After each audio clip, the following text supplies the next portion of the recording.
And we're back on the Fowler Show, and it's time for one of my favorite segments, Can We All Just Get Along? Tonight, we're in Charleston, South Carolina, where nearly half of all enslaved Africans step foot in the United States for the first time. And they have apologized for its role in slavery. In a 7-5 vote, the Charleston City Council on Tuesday approved a resolution that denounced slavery and call for more tolerance in the future. The resolution also proposed the creation of an Office of Reconciliation. South Carolina joined Maryland and Delaware as the only states that have formally apologized for slavery. However, while the resolution says it supports fair wages and racial equality in all the city's businesses and organizations, it does not include specific measures to achieve those goals. Let's talk about it. Now, before we go any further, let's take a listen to the mayor of Charleston talk about why he made this move and supported this particular piece of legislation.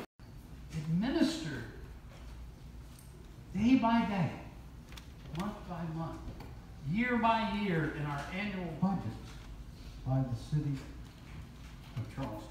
And he was the only one that spoke very highly of this move. Dot Scott, the president of the Charleston NAACP, said the resolution was long overdue gesture, but now the city must deal with the real problems that minorities face today. He went on to say, I do think it's meaningful, but I don't think it's a fix-all. Everything we're dealing with, education, employment, housing, interaction with law enforcement, even healthcare, there's much to be done. And Scott also pointed to the issue of gentrification in this Charleston Peninsula. Now, here's why we chose this story. I'm going to tell you exactly why we chose this story. So as you guys know, last week, I spent the whole entire week in Israel, and it was quite an experience. And here's what I learned there. Yes, the nation of Israel has issues. And yes, there is an ongoing conflict between Israelis and Palestinians. But what was so remarkable in Israel, the one thing that I learned is the openness that both Israelis and Palestinians have about talking about the issues. Honest, bold conversations about the issues. Yes, they disagree, but they both acknowledge they have a problem. Here in the United States, not so much. A good chunk of our country is really unwilling to admit that racism even exists. If you were to pick out a random white American and say, hi, do you believe we are a racist country? They'll be like, no, we're not racist. We had a black president. We can't be racist. We're post-racial. We even have individuals like our current president who have said, in Charlottesville, there were good people on both sides. When, as most Americans would agree, as most smart Americans would agree, no, there aren't really good people who are neo-Nazis or KKK members. Those are just bad people. So what I learned, one thing I learned while being in Israel is that here in America, we could probably benefit from a little bit of honesty, a little bit of real, honest conversation. Here's the other thing I learned while I was over there in Israel. While, yes, it is true, the Holocaust is one of probably the worst stains upon our history. But this is the other thing that was glaring to me, is that the people of Germany, after the Holocaust was over, did everything in their power to make amends for the genocide. Not only did Germany apologize like the day after it happened, but they paid reparations. They made being a Nazi illegal. You don't see people in Germany going to Hitler High School. You can't even make the Nazi symbol in Germany without going to jail. But here in the United States, we are having battles over whether or not it's okay to have a Civil War statue in the middle of the street, or whether it's okay to wave the Confederate flag over a state capitol, even though the Confederate flag stands for nothing but hate and bigotry. So the reason why we're covering this story here on the Fowler Show is because this story, while yes, I am proud of Charleston, South Carolina for apologizing for slavery, my question is, why are we apologizing for slavery in 2018 when we should have apologized for slavery in 1866? America, here's the truth. Yes, America, there is racism in this country. Yes, America, there is bigotry in this country.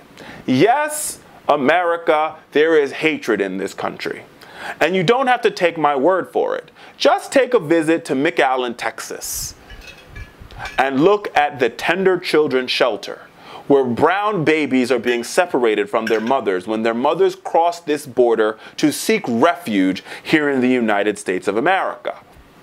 And if that doesn't do it for you, then I ask you to take a walk in the streets of Chicago and look at the abject poverty of African Americans.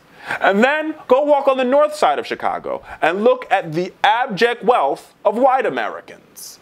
We have a problem in this country.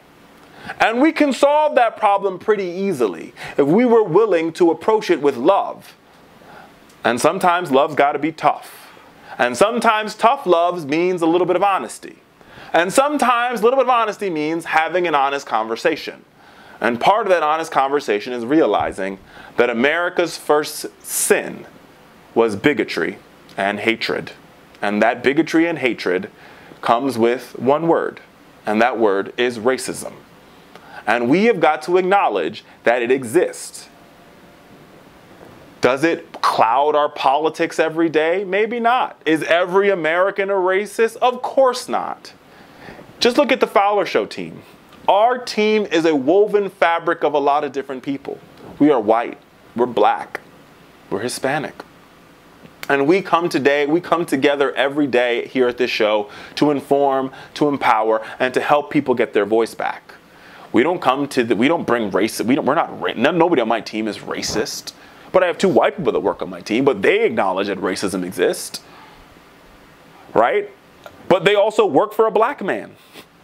So the truth of the matter is, America, that if we want to make this nation a better place, if we truly want to live our Pledge of Allegiance, liberty and justice for all, then we've got to start having some honest conversations. And we could learn a lot from our ally across the way in Israel. And having an honest conversation's got to start today. Because if it doesn't start today, I'll tell you, we'll be in a world of hurt. And while I'm not the biggest fan of Donald Trump, maybe, just maybe, the Lord does everything for a reason. And maybe Donald Trump's presidency is an opportunity for all of us to look ourselves in the mirror and ask ourselves the hard question. Are we really a post-racial nation? Or are we a nation struggling with our original sin every day because we refuse to confront it? So like I said, I'm very happy the city of Charleston has made a step in the right direction. But it's time for all of us to have a conversation about reconciliation.